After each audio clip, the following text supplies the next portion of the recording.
मुसलमान हैं तो बस सब कुछ, हम टोपियां पहनते हैं इसलिए मुसलमान हैं। और खैर अब तो पहनते कम हैं, पहनाते ज्यादा हैं। वो बंबई की जबान में जब कोई किसी को उल्लू बना दे, आज मैंने इतनों को टोपी पहना दी, इतनों को पहना दी, ये हमारी लाइफ स्टाइल है।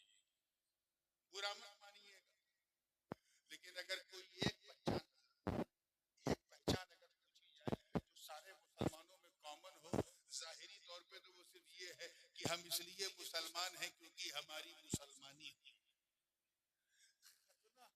इसके अलावा कोई जाहिरी पहचान आज हमारे पास आई नहीं।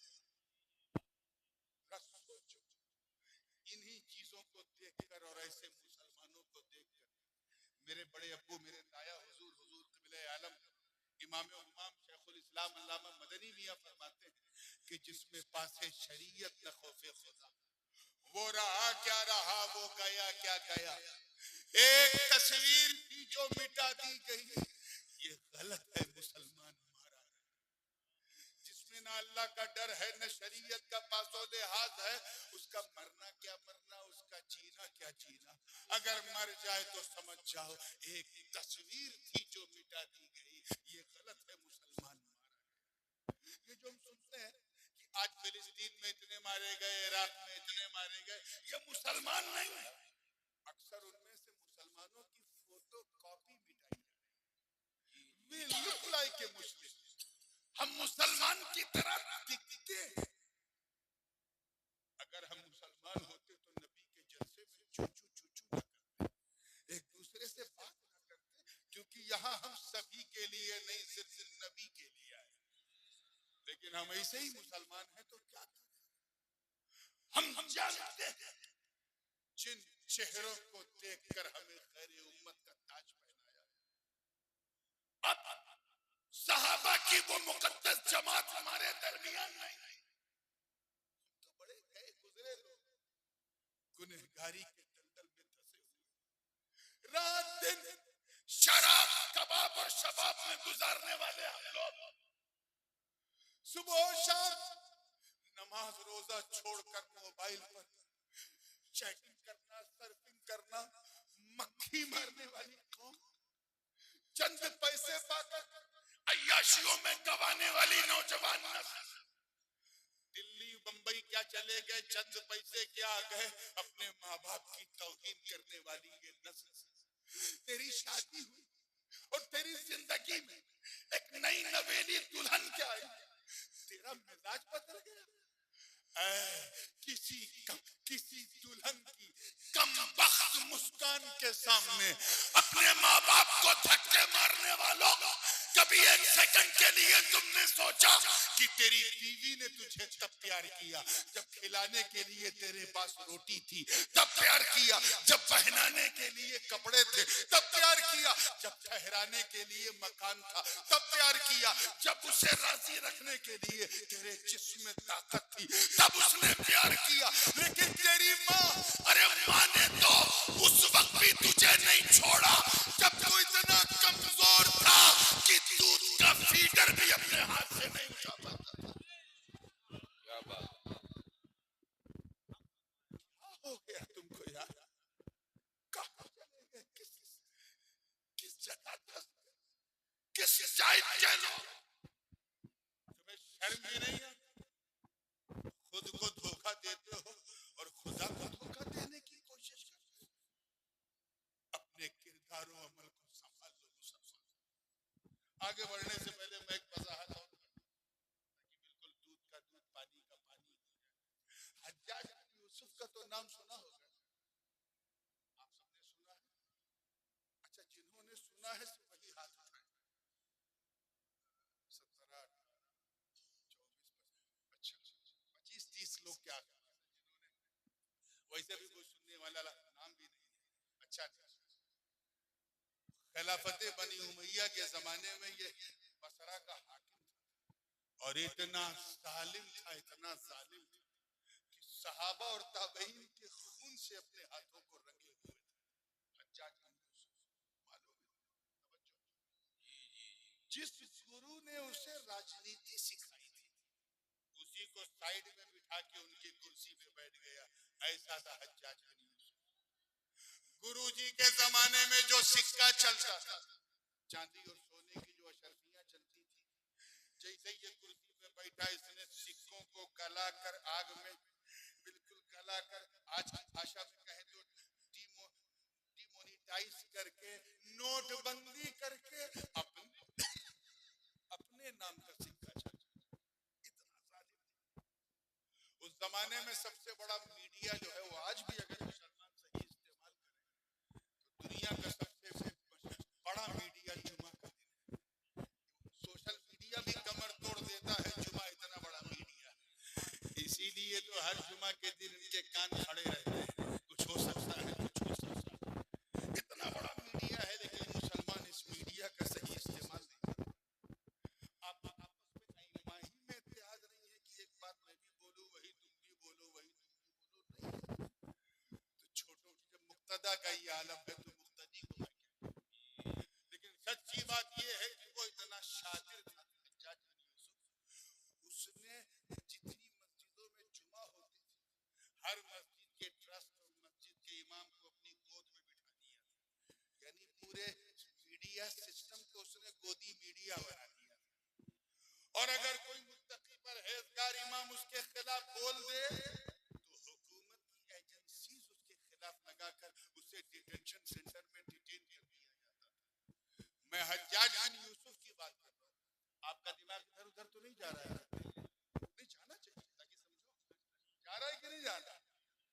आप कैच कर रहे हैं। आइए तो हज्जाज बिन यूसुफ की बात। इतना जालिम और क्रूर शासक, खून और मौत पर तो वो राजनीति करता था। एक मुरीद आया हजरत ख्वाजा हसन बसरी की बात, अर्ज किया, हुजूर ये अल्लाह ताला हज्जाज बिन यूसुफ को कुर्सी से उतार क्यों नहीं देता? ये इतना हम पर जुल्म करता है, इतना सितम करता है, हमें 2 नंबर का शहरी बनाए हुए, अल्लाह इसे हटा क्यों नहीं देता?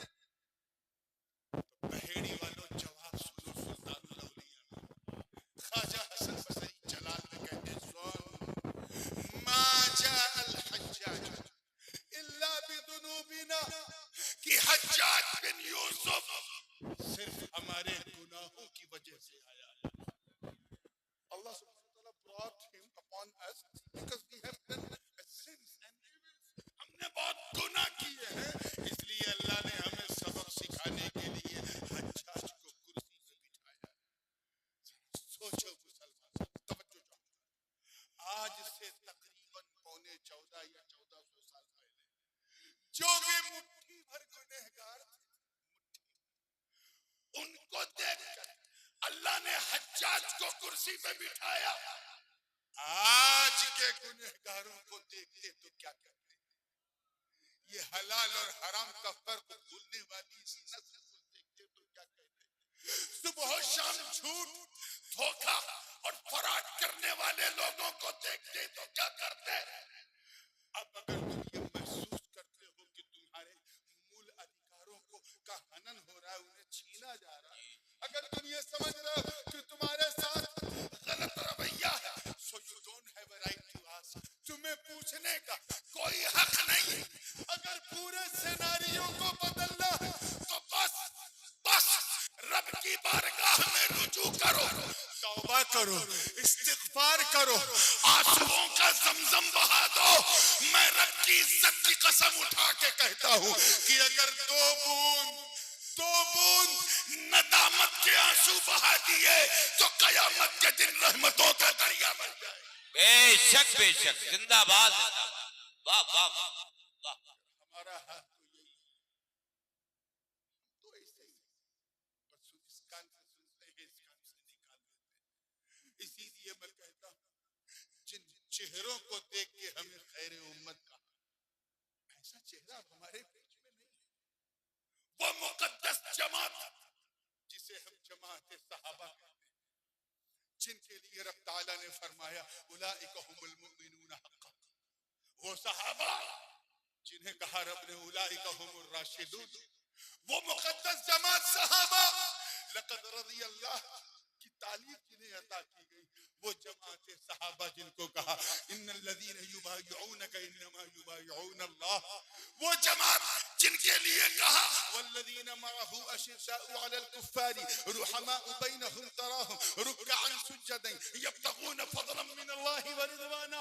अरे वो जमात सहाबा जिनके लिए मुस्तफा फरमाए अस्हाबी कन नुजुम बिअय्यिहिम इक्तदैतुम इhtadaytum, जिनके लिए आका फरमाए इक्तदू बिद्दीन मिन बादी अबू बकर व उमर, जिनके लिए मुस्तफा फरमाए अल्लाह वल्लाह फी अस्हाबी जो कुल्लुहुम उदूल हो। इतनी मुकद्दस जमात जिन्होंने बदर उहुद खैबर और खंदक में परचम इस्लाम को लहरा दिया। अरे वो सहाबा जिन्होंने अंताकिया की कलीसियाओं में घुस के अजान दे दी। हम उनकी तरह मुसलमान नहीं है, वो मुसलमान अरे जिनके तसव्वुर से कैसर और किसरा के ऐवान में ज़लज़ले आ जाते थे, जिन्होंने रोमा के घमंड को मिट्टी में मिला दिया। वो सहाबा जिनका चेहरा देखकर कुछ का पादरी कदमों में चाबी रख दे, जिनके नाम से रुस्तम और सोहराब का कलेजा थरथरा जाए। अरे जो मैदाने बदर और हुनैन में अपने काफिर रिश्तेदारों के खिलाफ तलवार उठाकर यह पैगाम दे दे कि ऐ लोगों रिश्तेदारी और है मुस्तफा की वफादारी और है। जिंदाबाद जिंदाबाद, नारे तकबीर, नारे रिसालत, शान मुस्तफा, नारे गौसियत, फैजाने हुजूर मखदूम अशरफ। कितनी मुकद्दस जमात। अरे यार जो जो हुजूर के देखिए कितने लोग कैच कर रहे हैं, वुजू के कतरों को भी जमीन पे गिरने न आए है। जो मुस्तफा जाने रहमत के लिए अपना तन मन धन लुटा दे।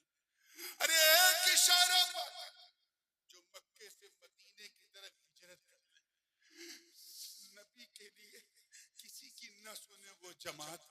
अरे जिन्होंने दरिया देखिए कितने लोग तारीफ जानते हैं, दरियाए नील की रवानी, दरियाए नील की रवानी सिर्फ एक खत लिखा तो रवानी का मिजाज बदल गया। वो मुकद्दस जमात अरे जिन्होंने सदाए अर्रहील लबे मुस्तफा से सुना तो अपनी नई नवेली दुल्हन को बिस्तरे अरूस पर छोड़कर घोड़े की नंगी पीठ पर बैठकर मैदाने कारज़ार में कूद के अपनी जान जाने आफरी के हवाले कर दी। वो मुकद्दस जमात अरे जिन्होंने साद इब्ने अबी वक्कास की कमान में शामिल होकर जब इराक की तरफ रुख किया और सामने दरियाए दिजला की लहरें आई, उफान मारती लहरें, तो न उन्होंने आओ देखा न उन्होंने ताओ देखा, बल्कि फरते इस्तिशहाद में अपने घोड़ों को दरियाए दिजला के हवाले कर दिया। और इस मंजर को देखकर शायर मशरिक को भी कहना पड़ा कि दस्त तो दस्त है, दरिया भी न छोड़े वो सहाबा, बहरे जुल्मात में दौड़ा दिए घोड़े।